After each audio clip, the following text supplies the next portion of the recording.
बिस्मिल्लाहिर्रहमानिर्रहीम। अस्सलाम वालेकुम दोस्तों, मेरी ये वाली मेडिकल वीडियो एटिपिकल डिप्रेशन के बारे में तफसीली वीडियो है।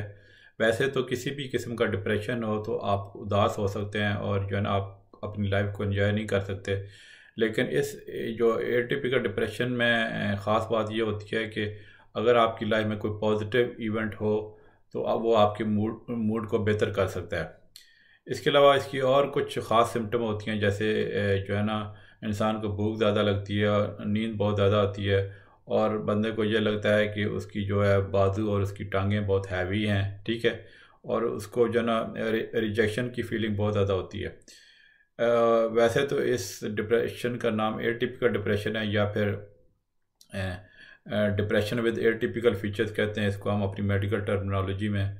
लेकिन ये कि ये जो है ना ये डिप्रेशन इतना मतलब अनकॉमन नहीं है, मतलब ये काफ़ी लोगों को होता है। और फिर यह कि इंसान की फीलिंग में, इंसान की सोच में, उसकी बिहेवियर में चेंज आ सकती है, जिसकी वजह से बंदे को इमोशनल और फिज़िकल प्रॉब्लम हो सकती हैं। मतलब ये है कि आप जो नॉर्मल आपकी डे टू डे एक्टिविटीज़ हैं वो डिस्टर्ब हो सकती हैं और इंसान को ये फीलिंग होती है कि उसकी लाइफ जो है ना बिल्कुल बेकार है, ठीक है, रहने के काबिल नहीं है। इसकी डिफरेंट ट्रीटमेंट ऑप्शन आती हैं, मेडिकेशन आती हैं जो मैं आगे चल के बताऊंगा, फिर साइकोथेरेपी है और फिर लाइफस्टाइल चेंजेस हैं, ठीक है। इससे पहले मैंने इसके बारे में एक शॉर्ट वीडियो अपलोड की थी, उम्मीद है आपने देख ली होगी। आज मैं इसके बारे में तफसील से बात करूंगा। तो सबसे पहले तो इसकी सिम्टम्स यानी अलामात डिस्कस कर लेते हैं। एक तो ये बात ध्यान में रखने की है कि इसकी सिम्टम जो है ना हर बंदे में एक जैसी नहीं होती। तो जो इसकी मेन जो साइन सिम्टम वो ये होती हैं कि जो है ना कोई अगर आपकी ज़िंदगी में जो है ना पॉजिटिव न्यूज़ हो या कोई ऐसा अच्छा इवेंट हो तो आपका जो है ना वो वक्ती तौर पर डिप्रेशन जो है ना वो बेहतर हो जाता है। फिर इसके अलावा भूख ज़्यादा लगती है, यानी मतलब जो है ना उसकी वजह से ज़्यादा, फिर जब बंदा खाना खाता है तो वज़न भी ज़्यादा हो सकता है।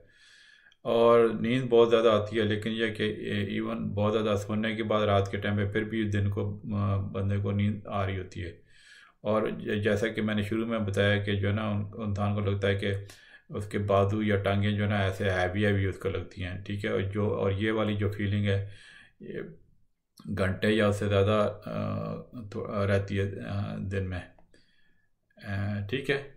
अच्छा, फिर इसके अलावा जो इंसान बड़ा सेंसिटिव हो जाता है, ख़ासतौर पे रिजेक्शन पे या फिर उसको किसी बात पे क्रिटिसाइज़ किया जाए, जिसकी वजह से ज़ाहिर है उसकी रिलेशनशिप और सोशल लाइफ डिस्टर्ब हो सकती है।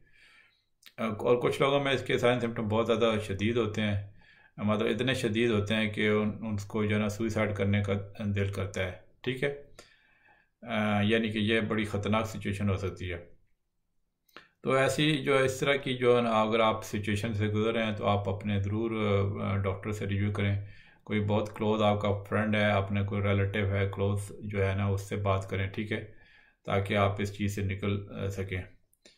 अगर तो आपको खुदा न खास्ता उस तरह सुइसाइड का उस तरह ख्याल आ रहा है तो फिर आप जो है ना अपने लोकल फ़ौरन एमरजेंसी नंबर से रब्ता करें, ठीक है, क्योंकि ये चीज़ फिर डेंजरस हो सकती है। इसी तरह आपका मतलब जो है ना मिसाल के तौर पे घर में कोई बंदा है, वो देखता है कि मेरा कोई करीबी जो है उसको इस तरह की फीलिंग हो रही है, तो उसको भी जो है ना फौरी तौर पे हेल्प लेनी चाहिए।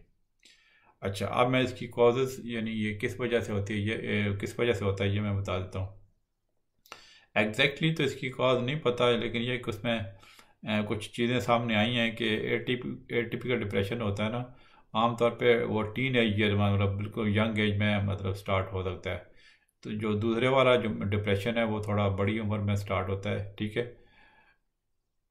और ये वाला मतलब डिप्रेशन बड़ी मतलब जल्दी एज में यानी टीन एज ईयर में स्टार्ट हो सकता है और इसका काफ़ी लॉन्गर ड्यूरेशन हो सकती है। और इसमें ज़ाहिर है फिर कॉम्बिनेशन होती है कुछ फैक्टर्स की जो ब्रेन में, जिस वजह से ये हो जाता है। बेसिकली जो ब्रेन के जो न्यूरो ट्रांसमीटर होते हैं ना, जो एक तरह के नेचुरली अकरिंग होते हैं ब्रेन में, जो केमिकल्स होते हैं जो मतलब एक ब्रेन के एक पार्ट से दूसरे पार्ट को सिग्नल प्रोवाइड करते हैं, तो उसकी जो है ना वो उसमें मतलब एबनॉर्मलिटी हो जाती है या उसका फंक्शन इम्पेयर हो सकता है, तो जिसकी वजह से ये डिप्रेशन की फीलिंग हो जाती है। फिर ये कि कुछ इनहेरिटेड ट्रेड्स भी होती हैं, यानी कि जो जिनके ब्लड रिलेटिव इस चीज़ का शिकार रहे हों तो उनको ज़्यादा चांस होता है। अब मैं रिस्क फैक्टर बताता हूँ। रिस्क तो ये है कि मतलब किन चीज़ों से इसको बढ़ावा मिल सकता है, मतलब इसमें ये है कि अगर आपको बाइपोलर डिसऑर्डर की हिस्ट्री है, ठीक है, तो इससे वो जो है ना ये वाला डिप्रेशन हो सकता है। बाइपोलर डिप्रेशन की भी वीडियो पोस्ट की हुई है मैंने एक चैनल पे, ठीक है, वो आप देख सकते हैं।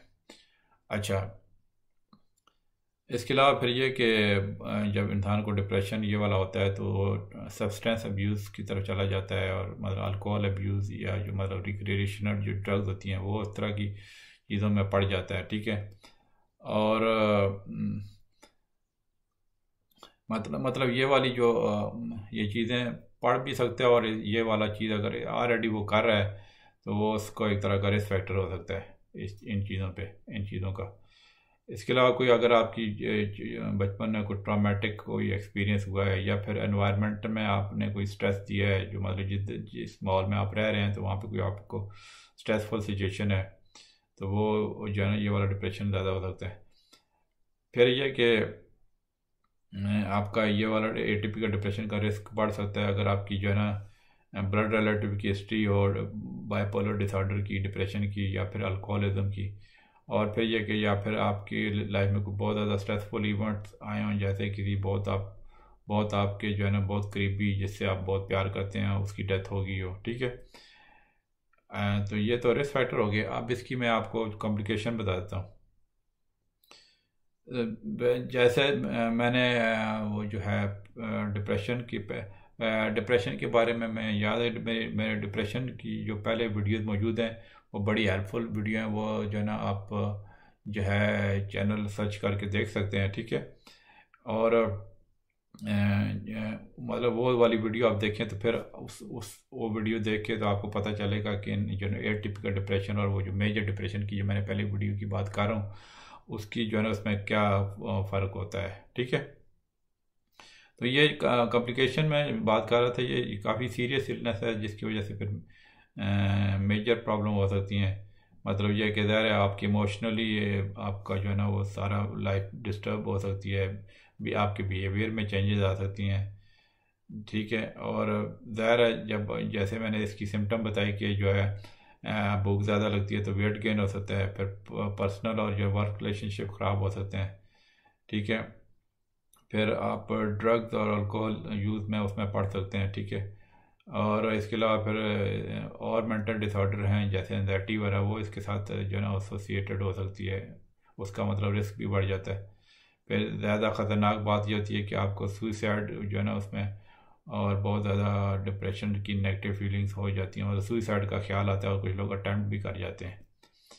अच्छा, अब मैं इसके प्रिवेंटिव में ये थोड़ा बता देता हूँ। प्रिवेंटिव में ये कि इसका कोई शॉर्ट वे नहीं है कि टिपिकल डिप्रेशन को हम कैसे बचा सकते हैं, लेकिन ये कि उसमें कुछ चीज़ें आप उस पर कंट्रोल करें तो ये उससे थोड़ा फ़र्क पड़ सकता है। मिसाल के तौर पे आप अगर आपकी ज़िंदगी में स्ट्रेस हो तो आप उस पर कुछ स्टेप्स लेके स्ट्रेस को कंट्रोल कर सकते हैं, ताकि आपकी जो रिजिलियंस है बढ़ जाए और आपकी जो सेल्फ इस्टीम है वो बढ़ जाए, ठीक है।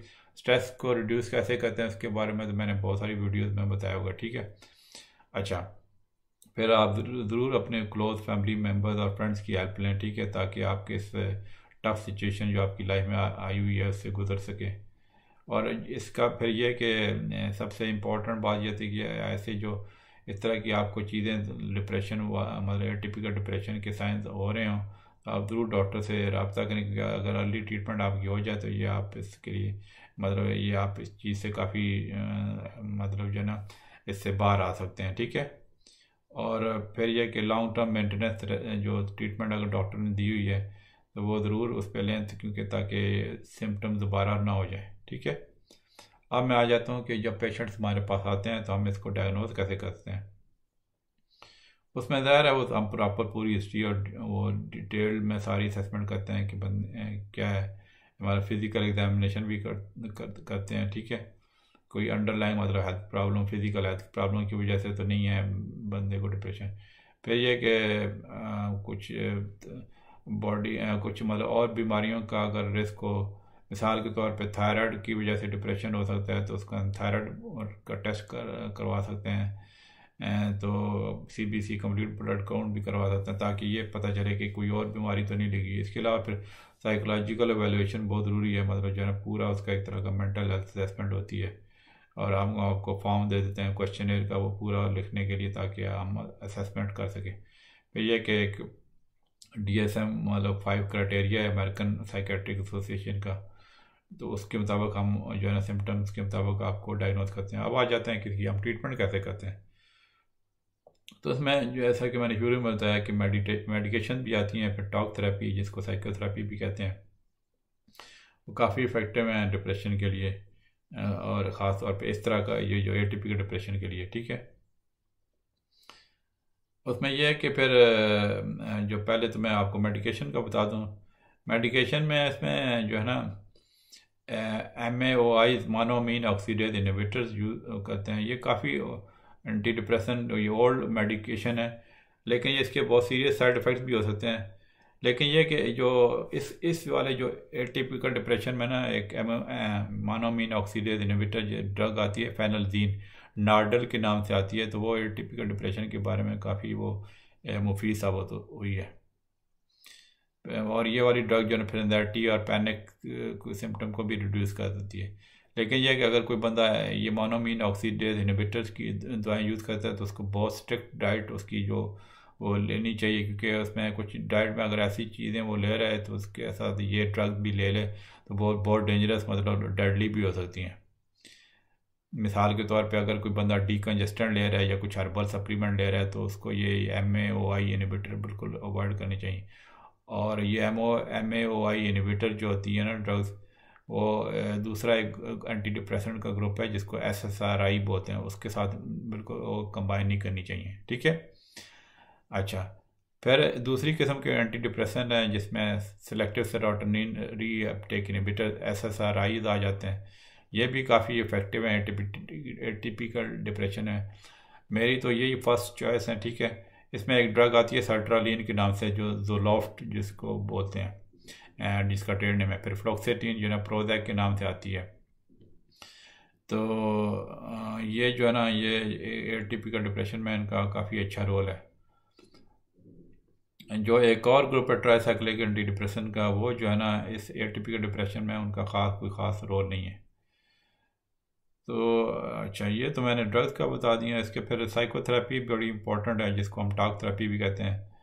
मतलब ये कि आपकी कंडीशंस को और जो उसके साथ रिलेटेड इश्यूज़ हैं, मतलब मेंटल हेल्थ प्रोफेशनल जो भी है उसके साथ वो बातचीत के ज़रिए इंसान को एक तरह का उसका इलाज करता है। इसमें एक जो है ना इसका एक तरीका ख़ास वो आ जाता है जिसको हम CBT कॉग्निटिव बिहेवियर थेरेपी कहते हैं, और कुछ और साइकोथेरेपी की फॉर्म में मतलब जो है ना उसमें वो इलाज किया जाता है। मतलब ये कि आपका जो अनहेल्दी बिहेवियर है और थॉट्स को जो ना हम उसको पेशेंट को आइडेंटिफाई कराने की कोशिश करते हैं। फिर ये कि आपका एक्सपीरियंसेस और रिलेशनशिप को एक्सप्लोर करते हैं, और हम आपको बताते हैं कि किसी भी सिचुएशन से आप कैसे बेहतर सूरत से निपट सकते हैं, ठीक है, और अपनी लाइफ में रियलिस्टिक गोल कैसे सेट कर सकते हैं, ठीक है। तो ये साइकोथेरेपी की मैंने मेन चीज़ें बता दी। अब थोड़ा मैं लाइफस्टाइल एंड होम रेमेडी बता देता हूँ। डिप्रेशन में ये ध्यान में रखें कि आप इसको खुद से नहीं कंट्रोल कर सकते, इसलिए प्रोफेशनल ट्रीटमेंट आपको लेनी पड़ती है। तो यह कि आपको ट्रीटमेंट प्लान पे बहुत स्ट्रिक्ट रहना पड़ेगा, मतलब कोई आप अपनी अपॉइंटमेंट मिस ना करें, मेडिसिन की डोज ना मिस करें, ठीक है, क्योंकि अगर आप मेडिसिन खुद से छोड़ देंगे तो डिप्रेशन की सिम्टम दोबारा आ सकती हैं। फिर यह कि डिप्रेशन जो भी आपका डायग्नोज हुआ हुआ है डॉक्टर ने, मिसाल के तौर पे ये टिपिकल डिप्रेशन जो मैं आज बात कर रहा हूँ, उसके मतलब एजुकेशन लेने की, यह क्या होता है, इसकी क्या सिम्टम होती हैं, ताकि आपको अच्छी तरह बीमारी का पता चल जाए। मेरे इस चैनल का बेसिकली यही मकसद है कि आपको हेल्थ एजुकेशन प्रोवाइड करना। तो ये मेरी वीडियो देख के आपको बहुत ज़्यादा मतलब जो ना ये एजुकेशन हो आपके लिए ये हेल्पफुल हो सकती है, मतलब ये मेरी वीडियोस, ठीक है। और इसके अलावा फिर ये कि अगर आपकी सिम्टम में बहुत ज़्यादा कोई एक्सट्रीम चेंजेस आ रही हैं तो आप ज़रूर डॉक्टर को बताएं, ताकि मतलब यह है कि वो कोई वार्निंग साइन के कंट्रोल कर सकें। फिर ये ज़ाहिर है आप अपनी हेल्दी एक्टिविटी मतलब अपने आप का ख्याल रखें, मतलब एक्सरसाइज ज़रूर करें, वॉकिंग, जॉगिंग वगैरह, स्विमिंग या गार्डनिंग वगैरह, ठीक है। ऐसी जो एक्टिविटी जो है फिज़िकल एक्टिविटी जो आप इंजॉय करना करते हैं वो आप ज़रूर करें। फिर यह कि अल्कोहल और रिक्रिएशनल ड्रग्स को बिल्कुल आप अवॉइड करें। वो कुछ लोग सोचते हैं कि ये शराब मतलब पीने से तो ये सिम्टम कम हो जाएंगे, लेकिन लॉन्ग रन में ये जो ना ये डिप्रेशन की सिम्टम बहुत ज़्यादा मतलब एक तरह की वर्स कर सकती हैं। ठीक है, बाकी अल्टरनेटिव मेडिसिन का इसमें कोई ख़ास रोल नहीं है। मेरी ये वीडियो अभी अपने अख्ताम को पहुंच रही है, तो उम्मीद है आपको ये वीडियो पसंद आई होगी। अगर इसके बारे में कोई क्वेश्चन हो तो ज़रूर आप जो ना कमेंट्स में पोस्ट कीजिए। चलें इंशाल्लाह मिलते हैं अगली वीडियो में। ओके जी, अल्लाह हाफिज़।